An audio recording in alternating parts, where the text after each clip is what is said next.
Oh, wow.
I think we're live. Oh my god, episode 10. Next stop, Yeah. chaos. Oh, yes. As if the entire game so far hasn't been chaotic at all. Right? I mean, you guys are the ones that did it to yourselves, but Did we? Did we though? Because I don't recall we did. you guys are the ones that kept wanting to play. You guys could have walked away from the table. That's lies and slander. Alright. Well, I am the best one, otherwise known as the better one. I am here as always with the Worst one, of course. Mm-hmm. Of course he's Yes, and welcome back, everybody, to the Unnaturals Gaming channel and YouTube. And like we start off every video, we would like to thank everybody for your continued support. And we've almost reached 10,000 subscribers, and we cannot thank you guys enough. And Oh, we yeah. appreciate you guys so much. 10,000 subscribers on YouTube, almost, I think, over 1,200 followers on TikTok, and then enough followers on Twitch now to receive gifts and Prime. Yes, absolutely. And that is huge. And we never thought that we would actually get to this point. And it's all thanks to you guys. And we cannot thank you guys enough. We're just a couple of nerds that just like doing nerd stuff. And we're just glad that we're not alone. And we're glad that we can share our nerdom with all of you. And it's become something really special. And we just want to thank you and keep up, support, and we'll build this into something truly great. But enough with the sappy stuff. Let's get our veggies done so we can get right into the meat and potatoes. And of course, when I say the veggies, I mean one thing that we cannot recommend enough is Streamlabs Ultra. It's the platform we use for our setup for both our setups for the channel and for Twitch and all other socials that we have. We cannot recommend it enough. You guys have video editing, you have audio, you literally anything you can think of, it has it, and it has enough. What's the word I'm looking for? It has enough in it for every person to make their channel unique from one another, and that is truly what we all want to hear, to make everyone's channel, anyone's content creation unique.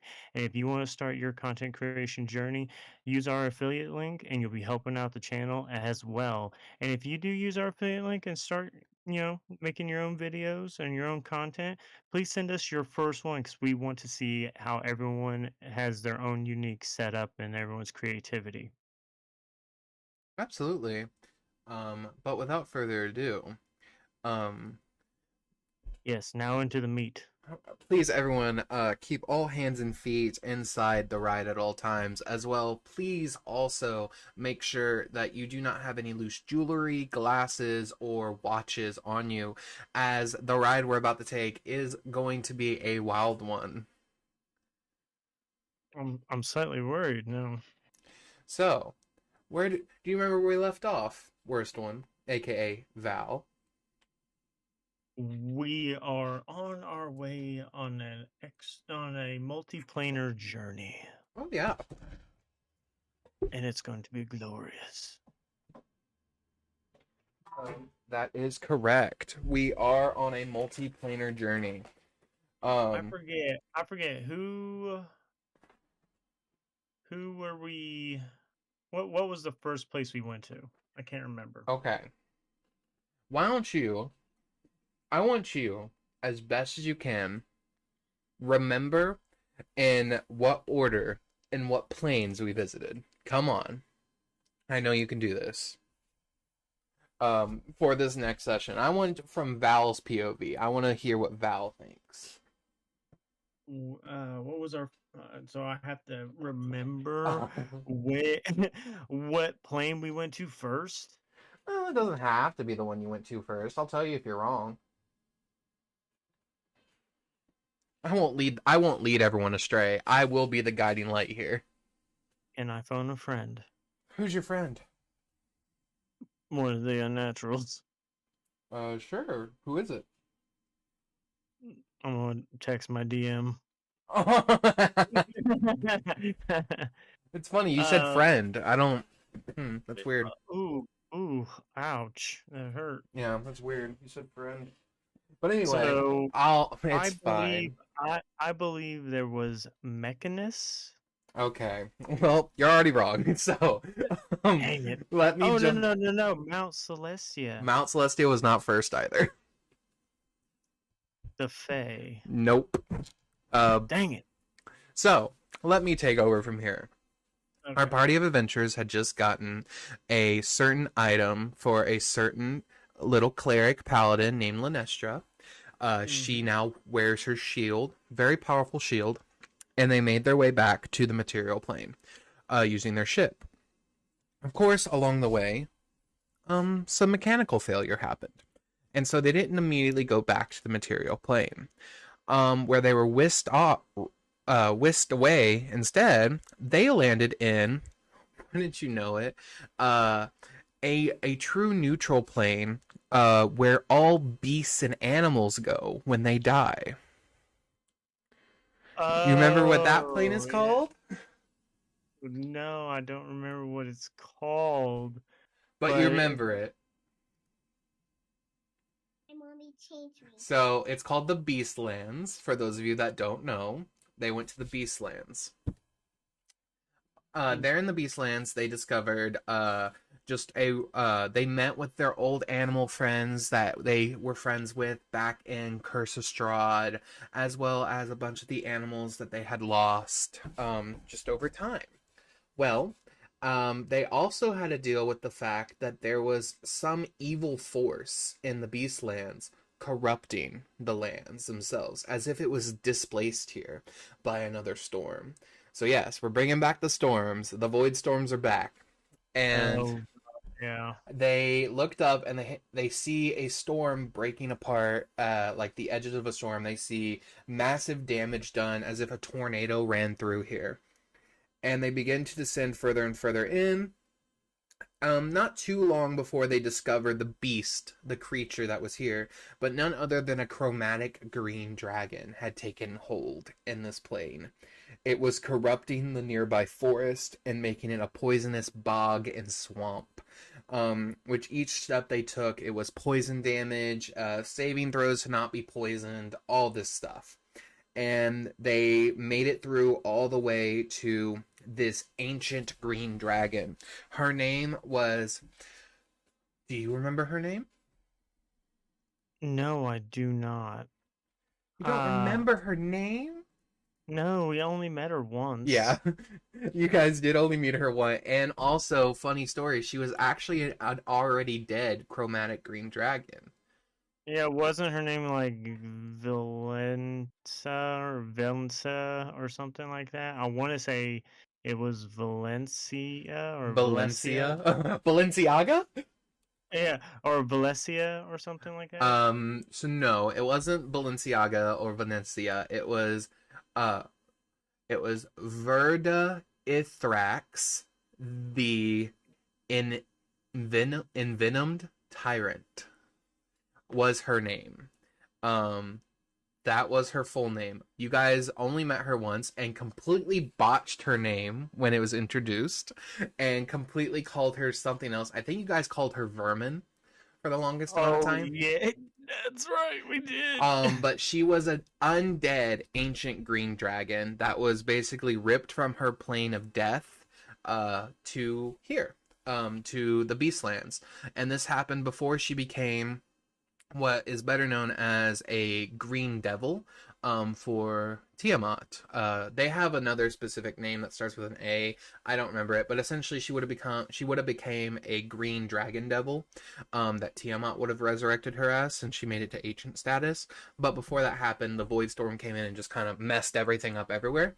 So, because she was undead, but also an ancient dragon, she was manipulating the environment around her. She was the strongest beast in this area. And the party meets her, and battle ensues, obviously. They're not going to let this green dragon harm their dogs, essentially, like a bunch of their dogs, because Val sees his wolves and the mastiffs, as well as the horses that they had. They are all in a group together, and if they could speak with beasts, they would find out that they started their own adventuring party in the Beastlands. Oh really? Yes, they started their own adventuring party within the Beastlands. But as the party begins to fight the Green Dragon, they find that it's a little bit harder to kill an undead dragon than it is a live one, because they slash into it and they gash it open, but its undead natural form keeps regenerating. So eventually, Toph unlocks some ancient power within him, and a wave of cold blasts over the green dragon. And you guys begin to chip away at its body, literally smashing it because Toph is freezing it from the inside out. That's right, yeah. And they eventually are able to chip enough of it away to where it becomes nothing but a hindrance. And then finally, they smash the head in completely, killing the dragon here in the Beastlands. And the body begins to rot into the ground. And the ground itself uses it as nutrients to start restoring its land. Of course, it's not instantaneous, but they put a band aid on the wound and it's beginning to heal. After that, they say their goodbyes to their beast companions and they head off. The party heads off, trying to get back to the material plane. They end up slamming through the astral sea again, only to be greeted by an astral dreadnought off in the distance that sees them and begins to make its way toward them. The party then realizes we either have to fight and lose or leave. And realizing their ship is on basically low battery at this point. Like if they keep jumping, they're going to break something. But it's either fight the astral dreadnought or stay in this plane and run away or plane shift. So they decide to plane shift one more time, and you guys roll to see where you would land, and you end up in Mechanus on the oil sea, which is literally a sea covered in used motor oil that is extremely hot to the touch. If you were to fall in, it's equivalent to falling into lava. Yeah. And the ship sort of like coats in, and you guys make it to Mechanus, and you are greeted by a bunch of robots. And then immediately you guys are greeted by another effect, the planar effect. Whenever you enter a plane that's designated to a specific type of alignment, it can affect the player's alignment. So you all had to make a saving throw. Those of you that saved were unaffected. Those of you that didn't save, it became true neutral. Like non-emotional true neutral. So you guys had to continue moving on, and eventually the ones that were affected stay on the ship because Tat was taking care of them. And then the rest of the party moves off and goes to Mechanus and heads off and looks around while the ship is charging up, essentially with the latent energy within Mechanus. They continue delving throughout Mechanus, and they find there's a line to enter the library, and the line is extremely long. Like, and we played it off like they were waiting at the DMV or BMV essentially Yeah, to enter the yeah, library. So the yeah. party's like, okay, who's gonna hold the line while the rest of us go look? Lanestra goes, I'll hold the line, and Lanestra waits for 6.5 hours to enter this Oh, library. yeah. Oh my goodness, yeah. The rest of the That was party so long. begins to look around Mechanus, and they find that Mechanus is true to its name, completely true neutral, but or sorry, not true neutral, lawful neutral, and to a degree that's so bad that if you do any minor infraction, it's death. Oh yeah, It, yeah. it There was was some scary. laws. Because the party was like, okay, we'll just walk over here, and I think I remember, um, T, the changeling, wanted to just because he was naturally chaotic. He is a changeling, for God's sake. He wanted to shapeshift into one of the automaton, and he became one, and he started deceiving them, and then little by little, it started to affect other automaton around him, and Is I it believe, automaton or automaton or automatai? mm, we'll just say robots. Anyway, Robots, gotcha. Verici was also there, and Verici actually got caught in a lie, if you remember. Right, right. So Verici got caught in a lie, and when that happened, all of a sudden the group started to looked at Verici, and they were going to take Verici away, and they were like, okay, it's time for your trial. And the funny thing is they're all connected to like this gigantic like robotic hive mind, so they don't have to go to like courthouses to try people. All of a sudden you see sort of like this projection image of a robot in a judge's like robes that immediately slams the gavel on the ground and says, what do you plead? And Verici said, not guilty. And then everyone just goes Oh my goodness. as if he lies in front of the judge, and the judge says, really, you deem yourself not guilty? And they replay back exactly what he says, because every single robot has the ability to record conversations, and they Oh play yeah. back exactly what he says, and he just kind of looks at everyone and goes like, I might be in trouble. Yeah, you And think? then that's when the changeling T pops out of his robot form and says, "Hey, I lied too. Come get me. I'm worse than him." And basically, a chase ensues. While this happens, Lenestra finally makes it into the library.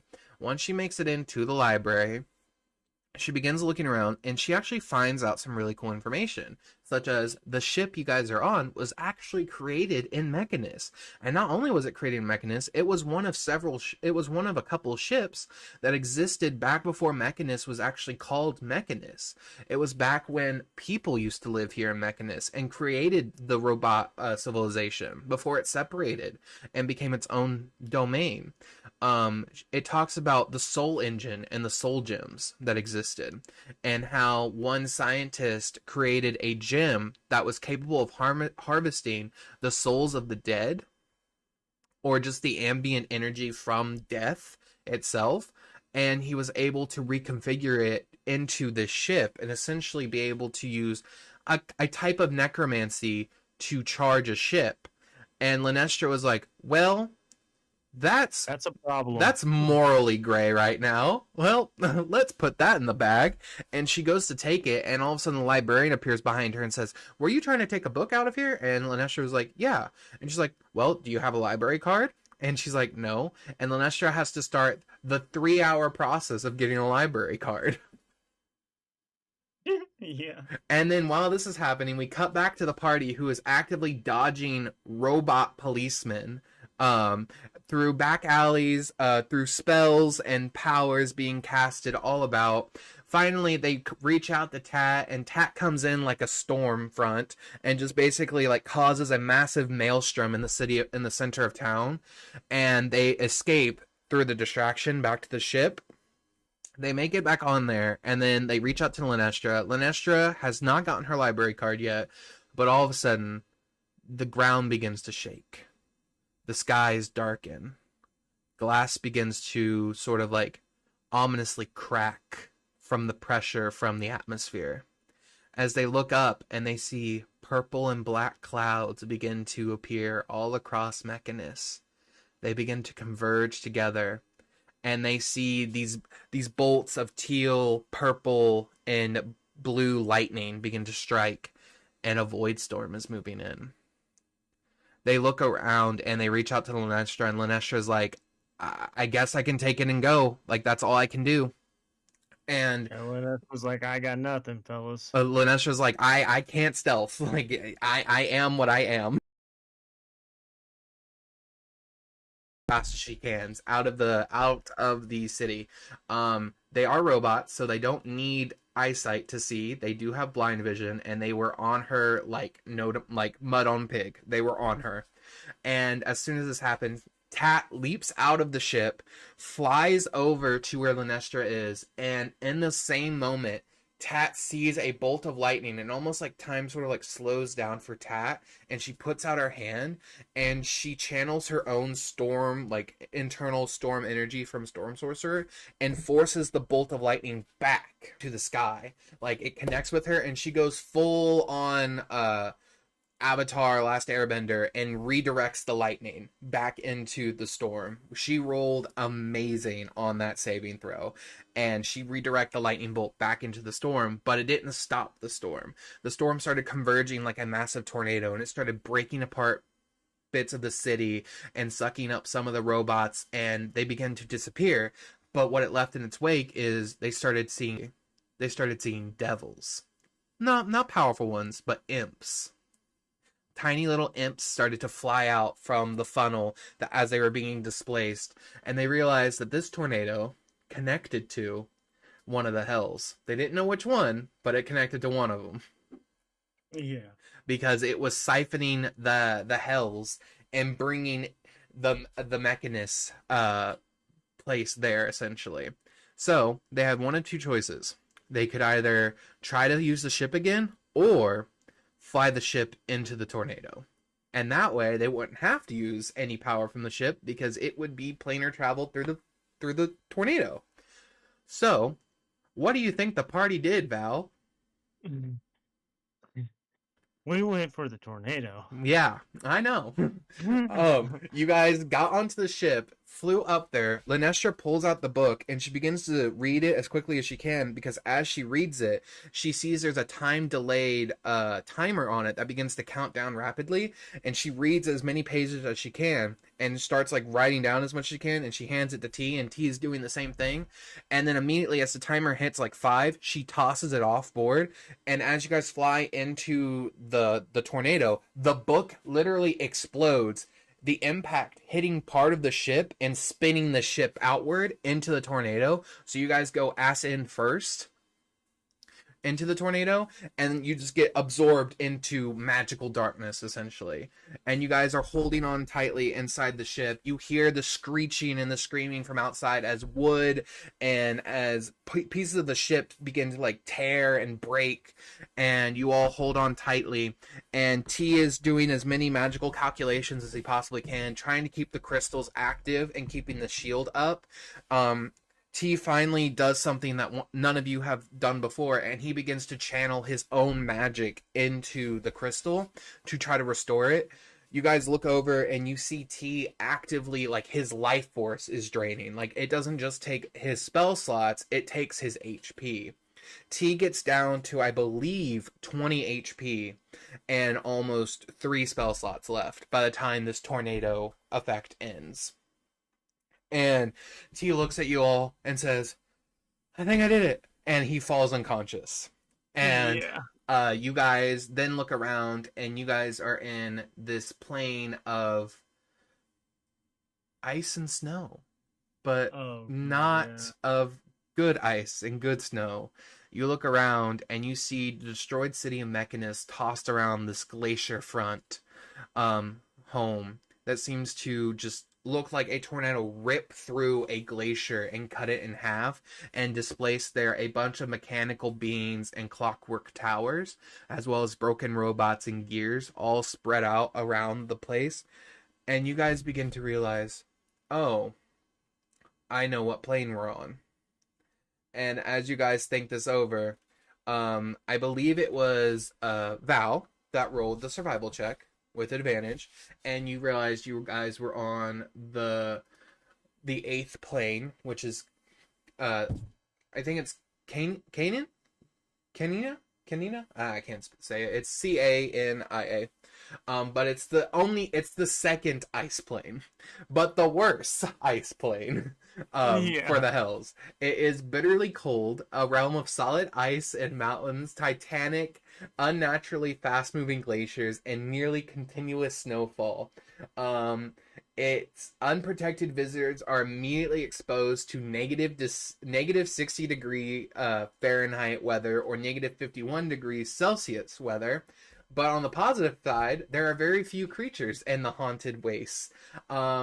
There is a great citadel, Mephistar, which is the great city inside, which is controlled by Mephistopheles himself. Yeah. And you guys fly over to Mephistar, and you guys are basically there for a little bit, I believe. You guys do a couple of like small quests and things there.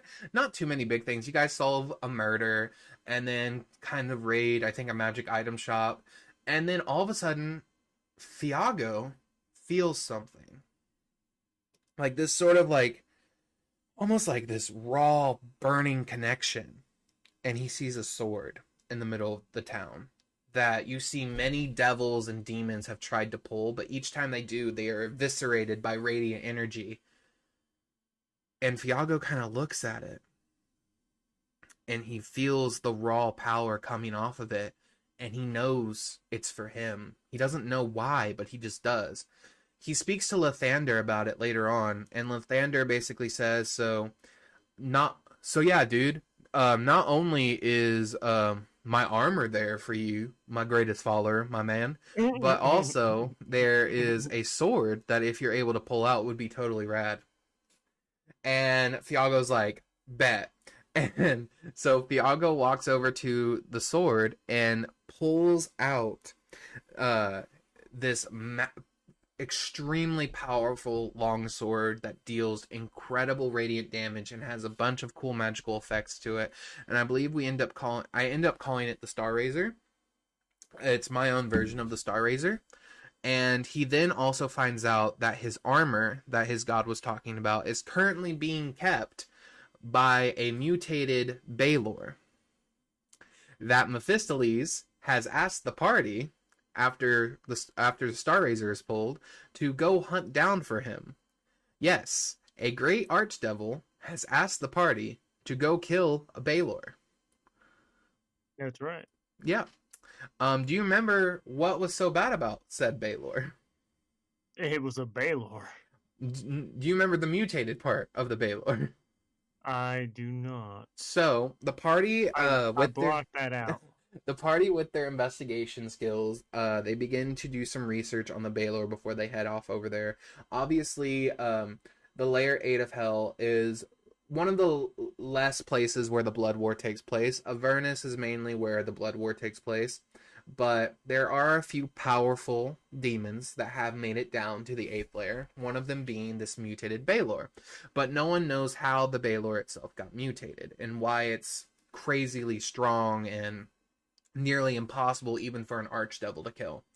Well, as the party does more and more research, they find out that Mephistopheles himself attempted to mutate a Baylor to try to send it down to the 9th layer of hell and cause utter destruction and chaos long enough for him to usurp a certain throne from a certain god that does not need to be named, but will be the god of lies, Asmodeus, as Mephistopheles has tried many times before to usurp his throne. And he was not successful in controlling said Baylor, as the party finds out and finally interrogates Mephistopheles himself and basically say, we know you're lying and we know you did something to this Baylor and we're not idiots. He finally comes most of the part clean and says, yeah, I did it, and it was just, a bunch of random things that I had on hand. And the party was like, what exactly? And then he was just like, well, obviously that sword didn't just come here itself. An angel obviously was holding it. Well, the angel's not here anymore. Oh, yeah. This is where we get... Mm-hmm. Yeah. I forget what was it, the Holy Avenger? It was the Star Razor. That's right. So the Star Razor was actually held by an archangel that came down to sort of like in a great war between Mount Celesta and the Nine Hells. Came down. Mephistopheles defeated the angel. Its sword fell into the center of the city, cracking the city. But its sword so potent with radiant energy, no devil, not even Mephistopheles, could pull it out. But using what's left over of that angel, he molded it into the Baylor. And not only did he use that, he also used some destroyed elementals, specifically Earth, and he also used some Fey creatures. So this Baylor had Fey, Elemental, and Celestial mixed in with its infernal demonic heritage, making the Celestial immune to bludgeoning, piercing, and slashing damage, radiant damage, and it could regenerate every turn for, I believe it was 20 HP a turn. It also was immune to all charms and fears. Yeah.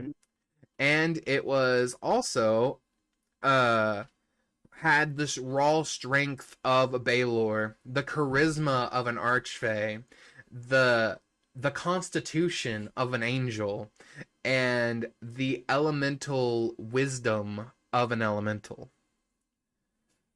And it could cast spells. It also had a pestilence aura around it. So while you would be within range, you would take fire and necrotic and poison damage at the same time while being around the Baylor. And on top of that, the Baylor, for all intents and purposes, was resistant to everything else.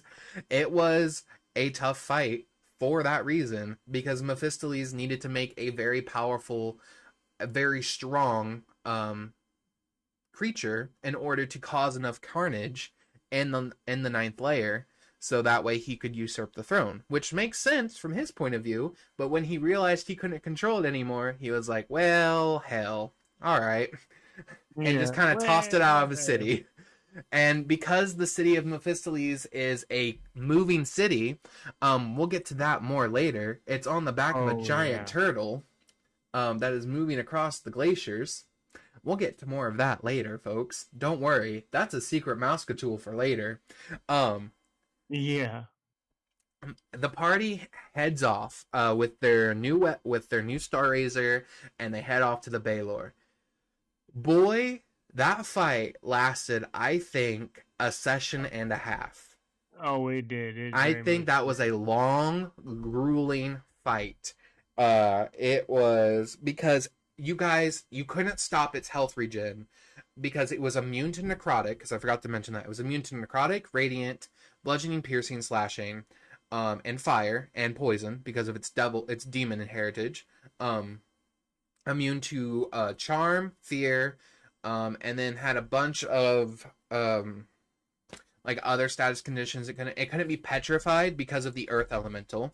It couldn't be restrained because of the earth elemental, and it couldn't be paralyzed because of the earth elemental. There was a couple of other things. It could be stunned. It could be put to sleep. It could be put to sleep. Or sorry, not sleep, unconscious quotations, because there are spells that put you in unconscious status, not sleep status. Right. Unconscious. It could be blinded, and it could be deafened. Those were things that could have happened, but I mean, it didn't cast spells, so blinded and deafened didn't really matter in the end. It also had 4 attacks per turn, 3 legendary actions, and 5 legendary resistances. And it had, I think, over like 400 health. So it It, was, yeah, it had a buttload. it had like 400 health, and it would regain every 2 rounds. It would regain 40 HP automatically at the start of every round. At the start of every 2 rounds. So essentially 20 health per round, essentially, which was fun for me. But I'm sure it was. the party went back and It was forth. awful for us. Toph ended up activating this power again within him, and he grew these beautiful dragon wings and started to become more draconic like, and basically was It was able to like awesome. what he started to be able to hold the dragon hold like not the dragon, the Baylor more at bay as he started to shape shift more into this form. He unlocking new powers was able to sort of like cast this like disintegrate. Essentially that's all T was doing was disintegrate on this guy. Yeah. um Yeah. Die already. Everyone else was just going full force at it. I think Tat was focused on a mixture of like healing spirit with also casting lightning bolt at it endlessly and call lightning. And then I believe at one point when the party got really really low, Tat finally pulled out her cards, and like this amazing power sort of surged around Tat. All of her cards sort of floated around her from her tarot deck, and she held out a hand, and you saw this sort of like golden thread between Tat and the Baylor appear, and then Tat cuts it and deals 12d12 psychic damage to the Baylor instantly. Yeah. It was insane. And the Baylor takes a heavy hit because I think she rolled like 110 damage, which is a really good amount for 12d12. Because max is 144. So she rolled like 110 psychic damage, and it dealt a heavy chunk of damage to this Baylor. She then lost all of her cards in that moment, and she became slightly weaker because she obviously lost her cards. Right. And then the rest of the party goes full at it, full send. Lanestra doing everything she can to strike this thing down as much as she can, until finally the party kills it. They finally, I think, Verici deals the death blow to it, severing its head off. And Verici finds something else about this demon. Basically, after they kill it, they find what was left over by its previous master. They find out exactly why Mephistopheles could not control this Baelor. They find a journal that was written by this cult member. They had no idea who he was. It was just a journal. And basically it talked about how this spell was given to him by Tiamat to summon this powerful demon. Well, at the same time Mephistopheles was trying to mentally control and set his like permanent connection into the Baelor was summoned away from Mephistopheles at the same time. So Mephistopheles can never complete his spell, but where the Baelor was summoned was in a certain village that was currently being used in a ritual to resurrect one twin boy that was a stillborn. That was me. That was you. And you caused the death and destruction of 3 nearby villages because of your resurrection. And also Verici. And it was Verici's home. They figured out that Verici's home village, that all the people mysteriously died from this pestilence-infused sickness that just killed them instantly, was the pestilence aura from the Baelor being summoned into the material plane for just, I think, for like half a minute, because it couldn't maintain connection there. And in that moment, Verici should have died, but he didn't. He was spared by some outside force. But for Val's resurrection as a stillborn, it was a success because enough souls died to balance Val's soul being brought back. And not only was it enough for Val's soul, it was enough to add a little extra soul, which is Jameson's, which is how Jameson's soul got mixed with Val's when he was resurrected, because they needed enough souls to counterbalance the resurrecting of 2 creatures, and one of them more powerful than the other at the time. Yes. So that's how Val and Jameson came to be, and all that. They found this information out. They also find this smoldering armor that Verici picks up and wipes the dust away, and it's this gleaming red and gold armor that's constantly like smoldering as if it's on fire. And he puts it on, and it is Lathander's smoldering armor. It's his vestige. And he puts it on, and it empowers him, and it does everything Lathander promised it would do. Also, they find Lenestra's a piece of like sort of like almost like scripture talking about Lenestra's morning star for her other part of her vestige. And she found out it is actually located in the Feywild. So they have to head to the Feywild now to get Lenestra's final piece of her vestige, and then everyone will have their vestige. From Toph's Storm belt to T's book, his arcane book, to Val's sword, to Verici's armor, to Lenestra's shield and Morning Star, and then to Tat's tarot cards. They would have it all, which is what they needed. So essentially, they go off and they head back to Mephistopheles and they say, "We won. You happy?" Mephistopheles is like, "Yes, yes, yes. You're free to go." Blah blah blah blah. And they're like, "Well, where's our reward?" And he's like, he looks at the contract that they signed. He said, "Well, per the contract, all I have to do is this." And basically, that's when the party learns that demons and devils are very specific about their contracts.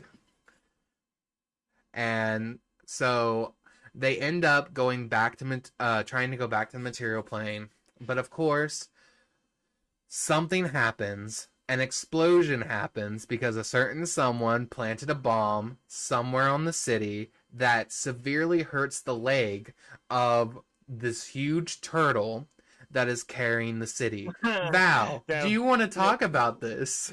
No, I do not. Are you sure? You can't prove it was me. So the party blows up part of the town only for a leg to basically be broken in half and the bone split out, and they see the head of this creature moan out in pain as the city is halfway leaning off its back. The party then goes like, Here's a bright idea. What if we break the other leg to balance it? Makes sense, right? Mm-hmm.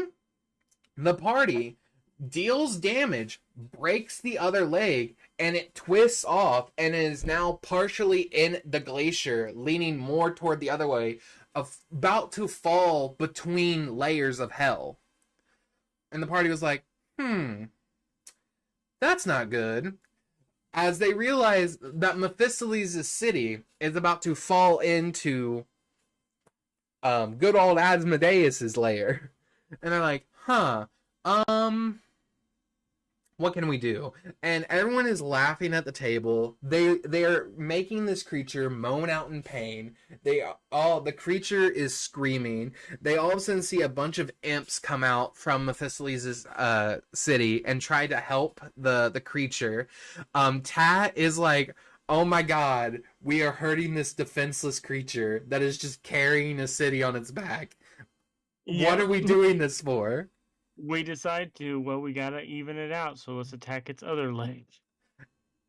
And before you do that, that's when Tat stops you, and she's like, we're not doing that. And she begins to heal the legs as best she can. And so does T. For all intents and purposes, they stop it from bleeding out. Did they save the city? We still don't know to this day, because they have not been back to Mephistopheles' level. So they end up leaving, and the ship the ship breaks again. They start to see this time a crack begins to form along the gems, and they realize, oh, this isn't good. And as this happens, the ship teleports away, and they end up on the Mirror Sea. And they immediately realize, those of them that are more divinely in tuned, they're in Mount Celesta. They're at the bottom of the mountain on the Mirror Sea. And they look up and they see this brilliant mountain with this gods and everything beneath them. And all of a sudden, in their bag, Lenestra pulls out this sort of like ominous gem with energy that seems to pulsate around, that they found with the hoard of stuff they found from the Baylor. And it begins to glow ominously, matching the glow of the crystals. And before anything else, I think we're going to stop there. It was wild. Like, we could not catch a break, fam. They just kept rolling really bad, and they also did not want to try to fix the gem. They were just like, well, what if we cast magic on it? And every time one of them would suggest that, everyone else at the table would just be like, that doesn't sound like a good idea. And so they just didn't. Like, they tried to use mending on it, and like mending worked repairing the crystal, but it didn't recharge the crystal. They eventually they do eventually figure it out next session. They do eventually figure out how to recharge the crystal with using their powers. But kinda. Yeah, kinda. But they also just had to deal with the fact that, like, yeah, they went plane jumping a lot, and yeah, some of them started getting plane sickness. Yeah, it was rough, ladies and germs. But worst one, because I Yes. ask every time, do you have any questions for me? What was going through your head when you were like, you know what, these guys, they got this? For what? Like, what were you thinking? Thinking that we understood the assignment? When did I think you guys understood the assignment? No, what were you thinking under the impression that we understood what we needed to do? We're a bunch of fucking idiots. I never thought you guys understood the assignment. I just thought you guys are just like, okay, we need to go to the next plane of power. Let's go. But also, to be fair, you guys were being directed to go to certain planes because you were asking where your vestiges were located, and those of you that didn't have one yet still needed one. And you guys eventually were finding them and finding out where they were located, as well as where to find more and more powerful artifacts, because you guys were gearing up for the fight with Vecna. Because while all this is happening, Vecna's still doing his own thing that you guys had, because there was a lot of sessions between the last time they saw Vecna and all of this, and there was just never a good time to put Vecna in it, because a lot happened and a lot of sessions, and I was just like, yeah, Vecna's just gonna be like, y'all are weird, and just kind of like leave you guys to your own advices, because at Yeah, some point Vecna was like, they're gonna he's kill not themselves, wrong. right? We were 100% weird. Vecna literally thought like, they're gonna kill themselves, right? Like that's what's happening here. Like, Oh yeah, yeah. The likelihood was like so high. oh yeah. Um, but yeah, I kind of like, you guys were being directed, but also at the same time, it was like a fun sort of like hee hee ha ha.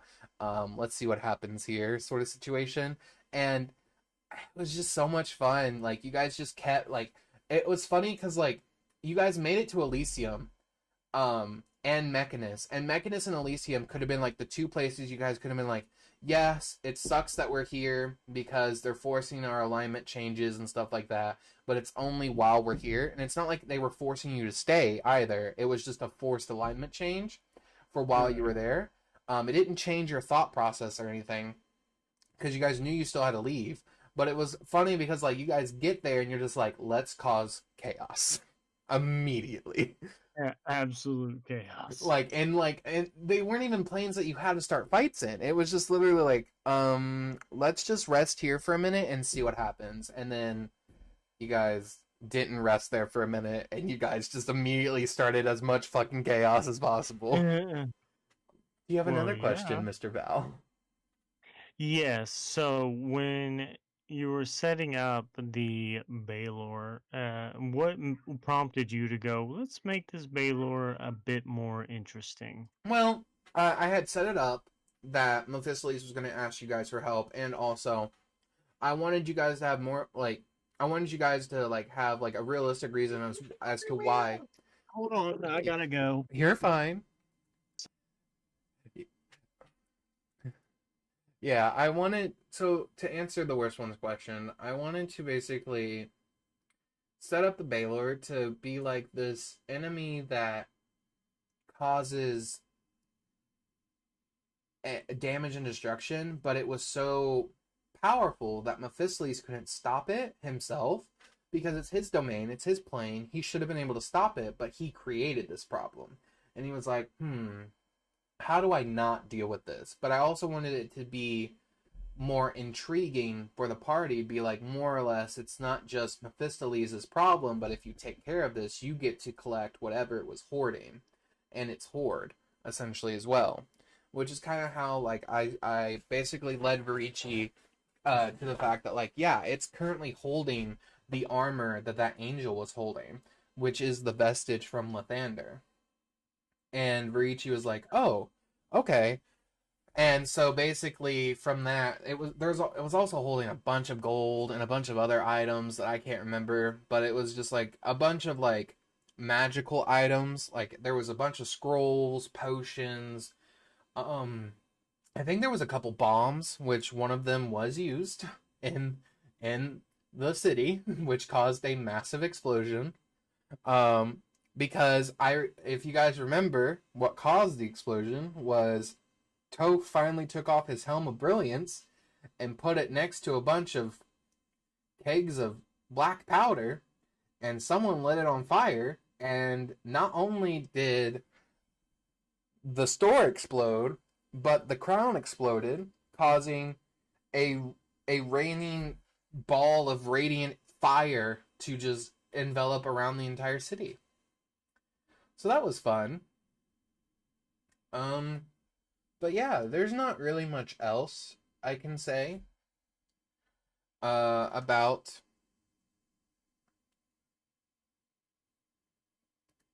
the Baylor. I thought it was a very cool monster, and I really just wanted something to be. I wanted an imposing demon fight because I know Baylors themselves can be like in-game bosses, but I wanted it to be like they're fighting Vecna. This is something that not even Mephistopheles could stop himself. How could how could it be more intriguing for them? Like, what could it do to be more intriguing?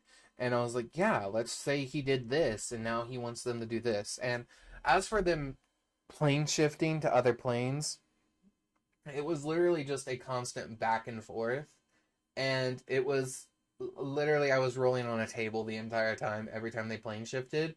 So the first time they plane shift a day, it was a freebie. They got to go wherever they wanted, first time for free.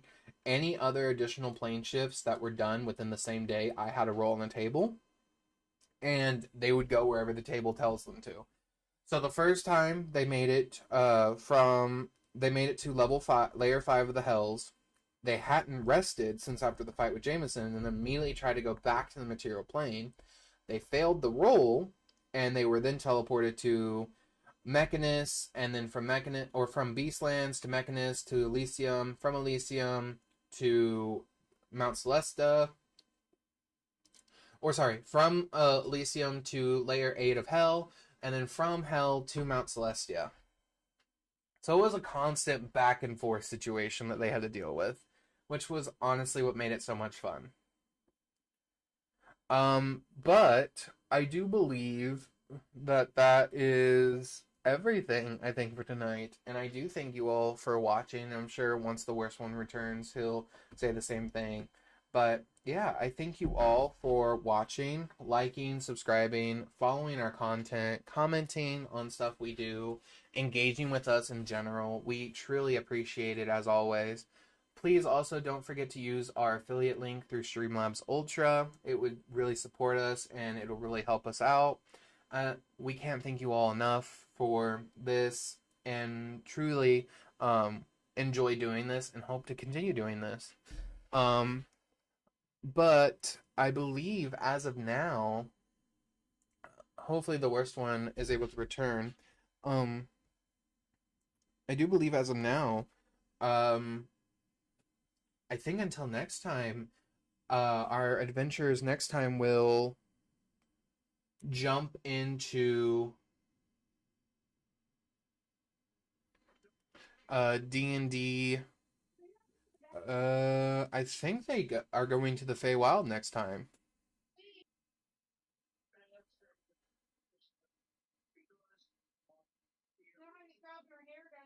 There we go.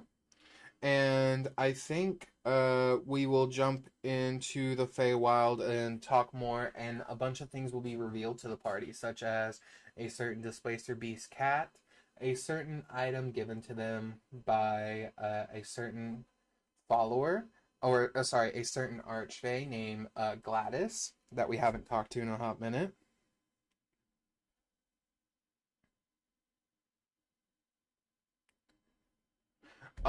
But I do believe the worst one has ended his part of the stream, and I will talk to you all later. You all have an unnatural evening. Thank you all.